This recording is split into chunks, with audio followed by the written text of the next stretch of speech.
Hi, everybody. I'm Brittany Lewis, a breaking news reporter here at Forbes. Joining me now is Congressman Byron Donalds. Congressman, I appreciate you coming on. Oh, it's good to be on. Thanks for having me. Of course, and I do want to take a trip down memory lane with you. I haven't spoken with you yet, but one of my Forbes colleagues did before the midterms last year, about 15 months ago. And in that really long conversation you had with him, you said the biggest issue facing voters is inflation. Now, fast forward over a year, we're sitting here now. Do you think that's the biggest issue facing Americans as we speak? Yes, because the administration is trying to give us this line about inflation is down. Well, the inflation rate has gone down, but the impact of inflation over the last 2.5 years has impacted every American. Food prices, electricity prices, travel, airfare, you name it, it's all up and up significantly. So if you take the cumulative effect of this inflation unleashed on our country by Joe Biden and his crazy policies, the cumulative effect is about 15 to 16% overall in price increases. Now, listen, if you're a wealthy American or even an upper middle class American, you can weather it, find a way through it, and make some adjustments in your life, but you can get through it. But if you're a poor American, if you're a senior on fixed income, this crushes you and it's having serious effects. I've had conversations with people throughout the country, actually, a friend of mine the other day, and the conversation was like, have you seen the price of a loaf of bread? It's like $4 right now when it used to be 2. Those consumer staples, those things everybody needs to survive, the cost has gone up so much, and that is still crippling so many Americans. I do want to talk about that because I talked about the most recent CPI report last week with a Forbes colleague. And the consensus that they came to was inflation is at a 2-year low, and that's a huge but because prices are remaining sticky. And yes, gas prices are down. Yes, the price of eggs are down, but rent prices are still high. Automobile related prices are still high. Those prices that are impacting the everyday American are still high. So what's Congress doing right now to fix it? Well, the number one thing we're trying to do here on Capitol Hill is cut spending. We're really trying to make sure we pull as much money that does not be needs to be spent, and we pull it out of what the government does, what comes out of our economy. You get inflation by the government pumping too much money into an economy, chasing too few goods. That's what occurred. And if we're going to be technical, what Joe Biden did when he came into office is he created a labor shortage in the United States by paying people to stay home. That's what he did. And it's created this massive inflation. So the first thing we're doing is cutting federal spending. The second thing that we need to seriously do is have serious energy production in the United States. These Green New Deal technologies that the left wants to take us down, that's great for countries like China because they're the ones mining all the minerals and they're the ones creating the components that get assembled in some other country or even assembled in the United States. But increased energy costs will only allow this inflation to continue to be sticky. We need fossil fuels because fossil fuels is how you get the stock you need for fertilizer. Fertilizer costs are up 150, 200%. Well, what that means is the price of food is up as a result because you need fertilizer in order to grow crops. You need fertilizer in order to make sure you have grass, and feedstock for cows and for hogs and everything like that. So you have to be energy sufficient and proficient domestically here at home. I believe that's a mixture of nuclear power, that's a mixture of natural gas, and yes, it's a use of oil and even coal in some instances. But we got to get away from this thought process that we can massively subsidize Green New Deal energy technologies and think that's not going to have a serious economic impact on working families in our country. Where do you bridge the gap on this conversation when it comes to Democrats? Because you did say we need fossil fuels. And I think that if you told that to many Democrats, that might be a non-starter for them. In the conversation you had with my colleague last year, you said Congress was dysfunctional and that the place is not built for collaboration. Where can you see yourself working with Democrats on this specific issue? Well, I think there's been a lot of bipartisan conversations and in what I feel a come to Jesus moment around nuclear power. Even for the Democrats who want to have everything be electric cars, electric trucks, whatever the case might be. The problem you have with that is there's not enough baseload power on the electric grid to power all these new electric cars and everything else. So I think they're starting to realize the issue and what they want to see happen. And so they're starting to embrace nuclear power. Nuclear power in our country would really be a game changer for us. And we already have nuclear power. Let me not say that we don't, but increasing the amount of baseload power using nuclear and other sources will be tremendous for us because it gives you the electricity you need. And I think there's some common ground around that. A lot of other things, it's just going to take political elections and the will of the people to shift those thoughts and those mindsets. But if there's good policy to work on, we can do that. When it doesn't exist, it's a majoritarian body. Whoever has the votes, that's basically what happens. Is there anywhere else you can see yourself working with Democrats on in the remainder of this Congress? So we are going to have to go through, I think, FISA reauthorization. And so I think we do have a serious issue with the FISA courts. Let's be very clear. And so I think there's going to be room to be able to work in a collaborative fashion on that. Reauthorizing Homeland Security, I think there's going to be ways to collaborate on that. And let's just be clear. My position is, why would I fund a Department of Homeland Security that doesn't secure the homeland? And that just doesn't even make sense logically. So we got to find a way to make sure that we're doing all the things to secure the homeland. I think that's a place where Democrats and Republicans can actually work together. So I think there's some areas to do that. Those are the ones I can think of off top of mind. Maybe there'll be some other stuff that comes up that we'll have to deal with, and we'll figure it out as we go.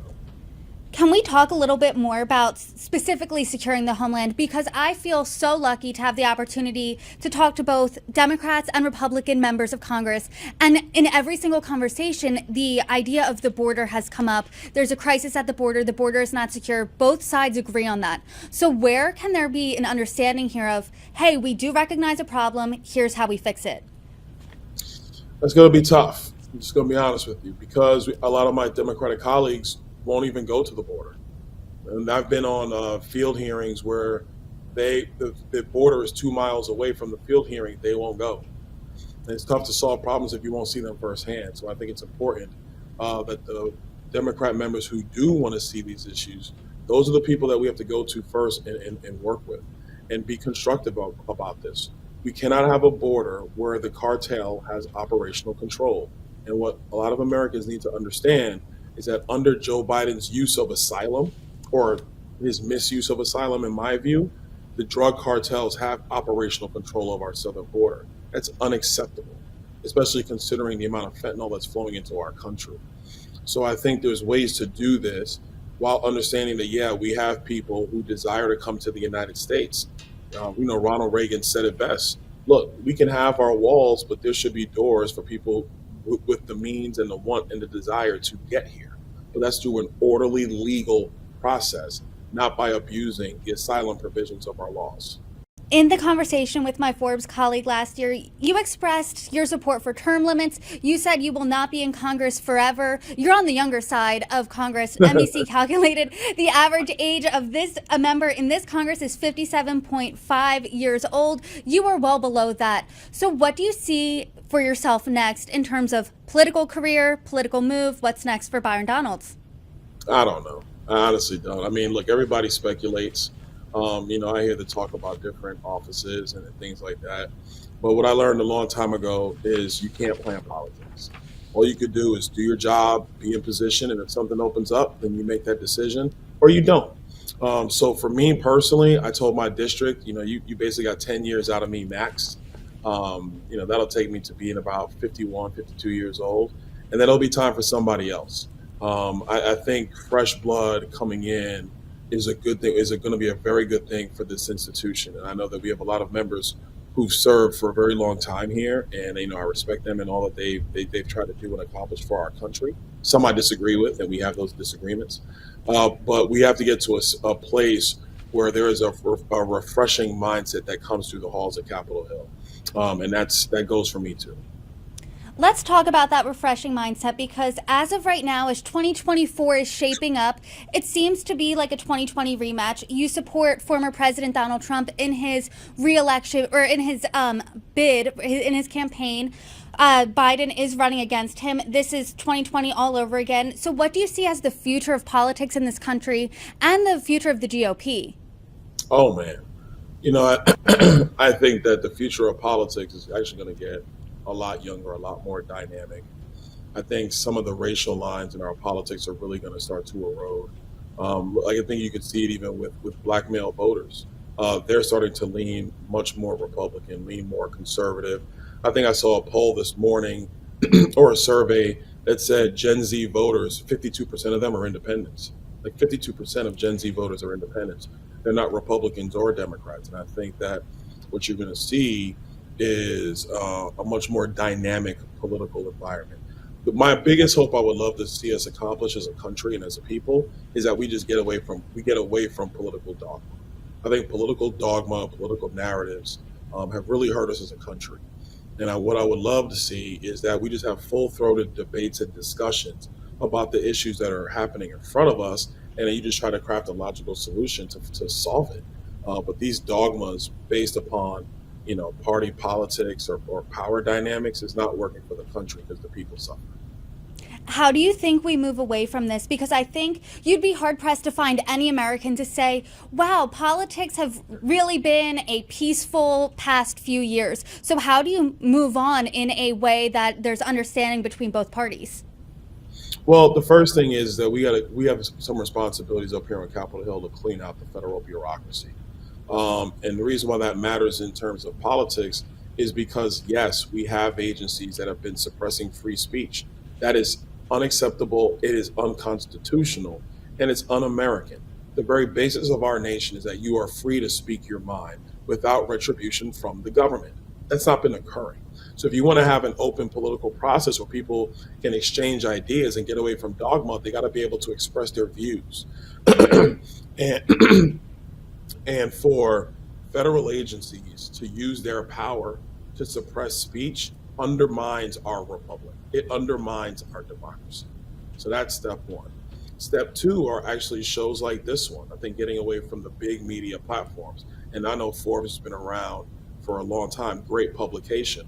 But you got to have more debate. You have to have more options to view information because information flow is the thing that helps to start the logic process for every human being. People they make decisions based upon what they hear and what they see. That's how people make decisions. So it's going to be important that we have a lot of information floating through the internet, whatever the case might be. I think a free social media environment is critical to this because that allows for the free flowing of ideas. So those are just a couple to name a few. And I think when it comes to Republicans and Democrats, members, politicians, people running for office, etc., I think we're kind of in the era of, it used to be like, in my view, it was an era of like just likability. If you had the right suit, your hair was combed the right way, if you had the cool little ad, that's kind of what worked. And I think we're definitely in the era, of likability, yes, but authenticity even more so than likability. I think if people see like that's a real person, even though I might disagree with some things, I can vote for that. But the days of the empty suit politician, yeah, them days are over. I do appreciate you complimenting the show only because I appreciate all of your colleagues coming on and having these longer discussions with me. I think they're vital for Americans to hear. Before I let you go, I do want to ask you about some current events, starting with last night. Former President Donald Trump was charged with 3 new felonies in the classified documents case. He was also indicted twice this year. As you know, you are a supporter of the former president. Does this news, do these indictments deter you at all? No, they don't.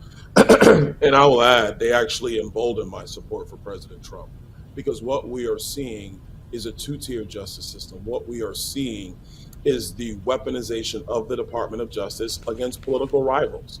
That is exactly what is happening here. Compare the two cases that are happening in front of our eyes. Hunter Biden got a sweetheart plea deal, and it was a sweetheart plea deal. And the only reason why it fell apart is because the federal judge started asking questions about the elements of the plea deal. Meanwhile, you have a former president who, by the way, has documents and who still has top security clearance in the country. I think what's lost on a lot of people is the former presidents, all of them, still get the daily presidential briefing. They still get it when they leave office. So they keep their security clearance. The Presidential Records Act gives every president a 5-year period to go through all their documents and work with NARA. What's happened here is NARA and the Department of Justice and the White House decided that they wanted to take an administrative issue and criminalize it. It is disgusting and it's wrong. You don't want to like Donald Trump, that's fine. But to turn the Department of Justice against a former president, who, by the way, is running for president, is obscene. And I think that most Americans see it. I am going to ask you about Hunter Biden in just a moment, but I'm sure you did see the photos and the unsealed indictment of documents in a shower, in a bathroom, in a ballroom. If one of the foreign leaders abroad, our allies or not, was holding classified documents this way, what would you make of that? Wait, I want to make sure I hear this right. If a foreign leader was holding these So, documents?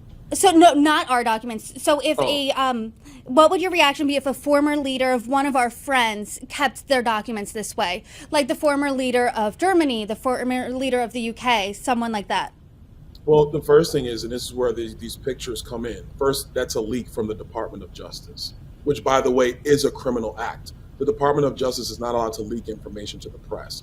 You couldn't get those pictures, and they got them before they released the indictment. But you couldn't do that unless somebody leaked it from the Department of Justice. That's one. Number two, the areas in question on Mar-a-Lago are actually secure. Are they secured skiffs? No. But Mar-a-Lago is patrolled by Secret Service. I've been there many times. You just can't walk around the place and walk into a room and say, "Ooh, look at these documents. Let me grab them." If they're stored in a room, NARA knows that they're stored in various rooms. The fact that they want to release it to try to defame or to damage President Trump is wrong. That's number two. Number three, every president has taken documents with them. Every one of them has. This has never been an issue with any other president. President Obama took millions of pages of documents. His documents were stored they were in a storage locker in Chicago. NARA went out and saw it, and they were like, "Oh my gosh, this isn't as secure as we want." Did they go through some administrative procedure against President Obama? No, they didn't. Did they go to the Department of Justice to try to say, "Oh my gosh, these records are not secure. We need to bring in the Department of Justice"? No, they didn't. And that's the problem that we're having here. Do you think the issue here is the alleged cover-up of the mishandling of these documents? Because that's what seems to be the difference between how he handled those documents and how President Joe Biden handled the documents that were found in his garage. Do you see a difference at all between the two cases? The only difference is that this is pure politics. That's the difference in the case. Let's talk about a little bit, because you raised a good point. The documents found at President Biden's beach house, which, by the way, I don't know how you buy a beach house on a U.S. Senator's salary, because they don't make that much money. But that being said, the documents in question were from when he was vice president of the United States. Vice presidents do not have the ability to take documents with them. He had other documents from when he was a United States United States congressman. It is a violation of the Espionage Act for me to remove classified information from a skiff. U.S. senators don't have that ability. U.S. congressmen don't have that ability. But Joe Biden did that. Is the Department of Justice going after him? No.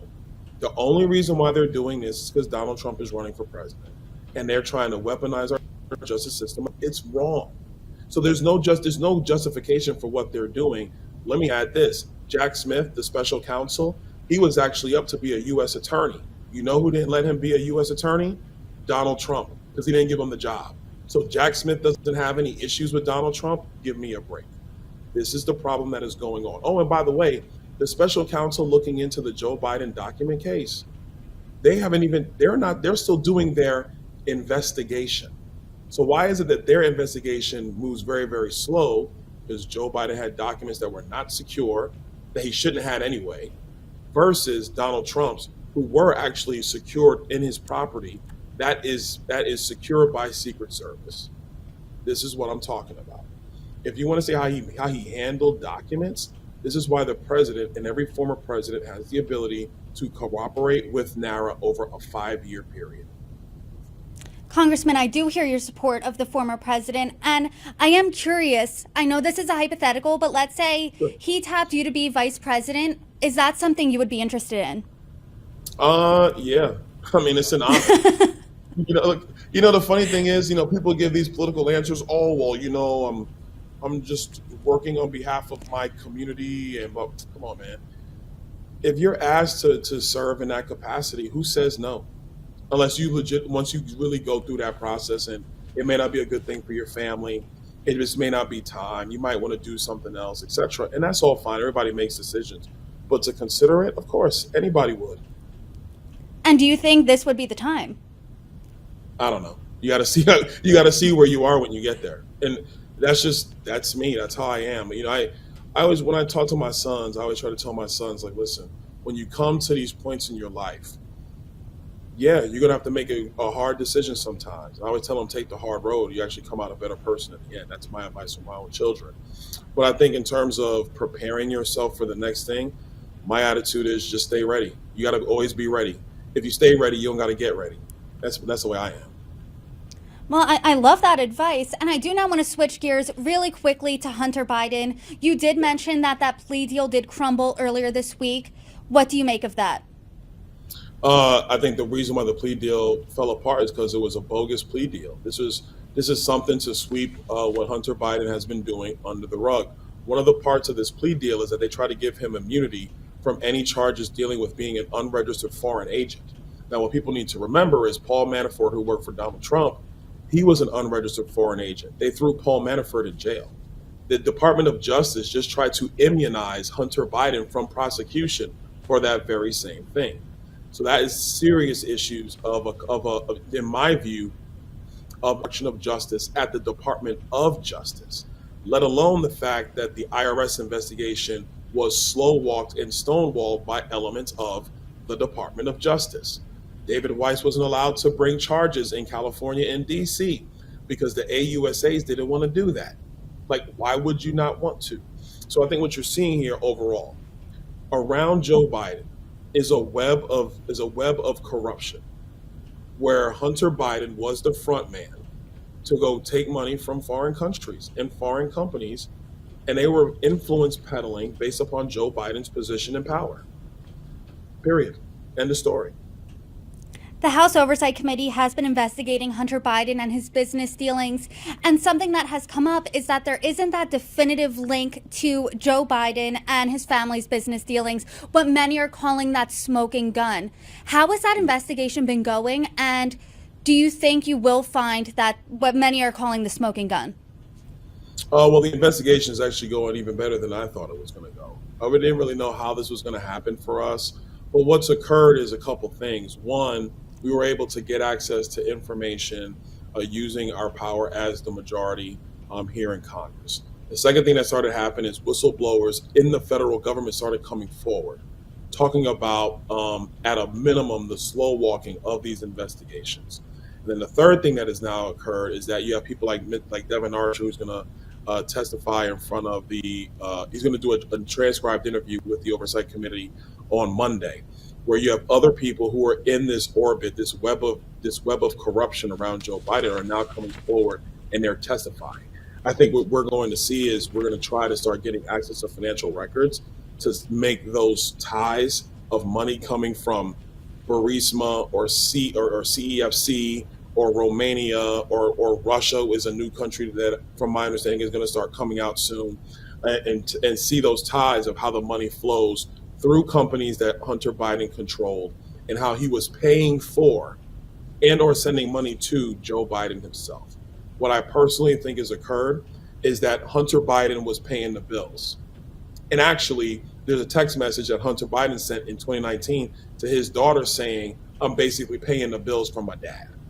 So those are his words, not mine. So I think that's the stuff that we're going to see.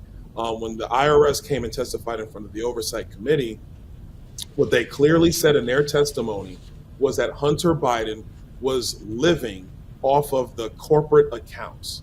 And my question to the investigators was, if somebody is paying for all their living expenses out of their corporate accounts, is that grounds for an investigation into tax evasion? Oh, yes. That is literally the basis of how you start a tax evasion investigation, is because that's what Hunter Biden was doing. They were shielding this money from the American people. They were doing it on purpose. Well, as your committee continues to investigate, I hope you come back on. But the idea of an impeachment inquiry into President Joe Biden has come up, especially this past week. Is that something you would support? Yes, I do, because I do believe that we have grounds for that inquiry. Number one, you have a president who's been pushing this Green New Deal agenda we talked about a little bit earlier. He's been pushing that. But what nobody ever told the American people is that his son facilitated the sale of a cobalt mine for a Chinese company in Africa.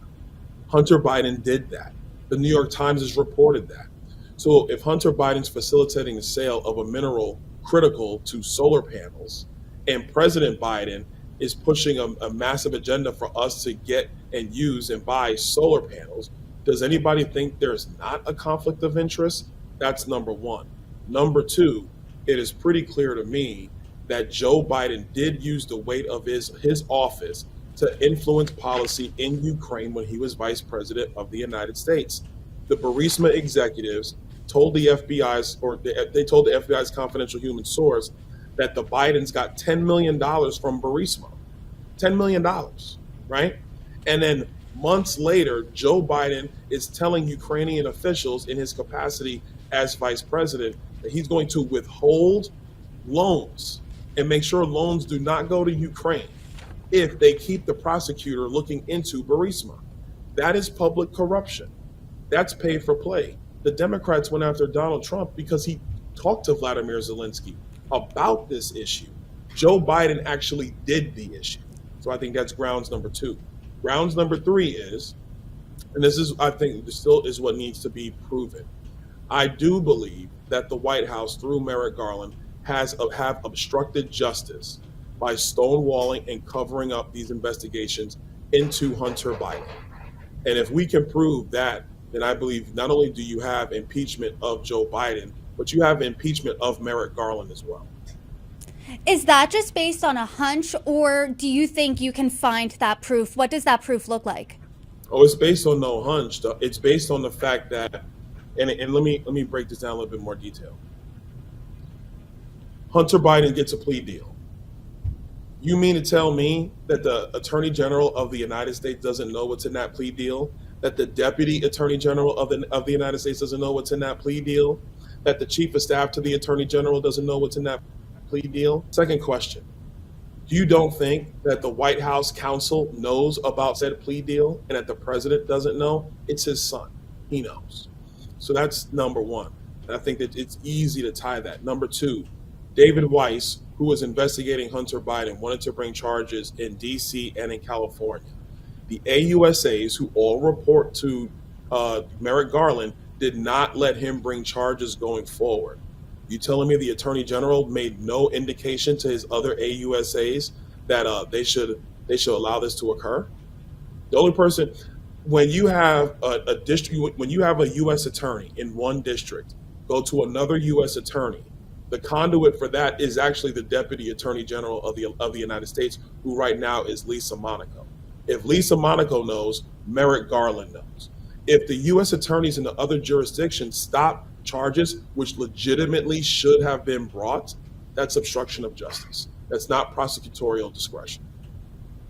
I'm not comparing the two impeachment inquiries. Donald Trump was impeached. There's now questions being floated about a potential Joe Biden impeachment inquiry. Do you think that this could potentially be setting a precedent of impeaching presidents, for every president you might not agree with politically? No, and here's why. Here's why let me say it this way. When we took over the majority, I was asked about impeachment a lot. And my concern is that I didn't want impeachment, and impeachment should never be a political tool, a political weapon. I do believe that the Democrats use it as a political tool and a political weapon. Because if you're going to impeach Donald Trump for talking to Vladimir Zelensky about what was happening with Burisma, that's a problem. That's not an impeachable offense. That's one world leader talking to another. So that's number one. Put that to the side. What we've done in the Oversight Committee is gone through a painstaking investigation to pull out evidence of public corruption. What we found speaks for itself, so much so that the White House press secretary, Karine Jean-Pierre, will not answer questions in the daily presidential briefing. Joe Biden will not sit for an interview with the press and even talk about any of this stuff. He ignores it and walks out the room. They have no defense. And what's even worse is most of the media doesn't even cover this. It's not as if they come out and say, well, the Republicans are saying that, but here's why it's faulty and wrong. They don't cover it. They ignore it. So that tells me that we definitely are onto something. I've also been very clear. If there are high crimes and misdemeanors that have been committed, then Congress does have a responsibility to impeach a president. We have that responsibility. But should it be weaponized? No, it should not. So that's why we're going through this process of actually building out a case and building out an army. Democrats basically moved on the first impeachment after 2 months. We've been investigating for 6, and we're still going to investigate. Congressman, we have to leave it there, but I really appreciate this conversation, and you're welcome back anytime. Congressman Byron Donalds, thanks so much. No, thanks for having me. It was awesome.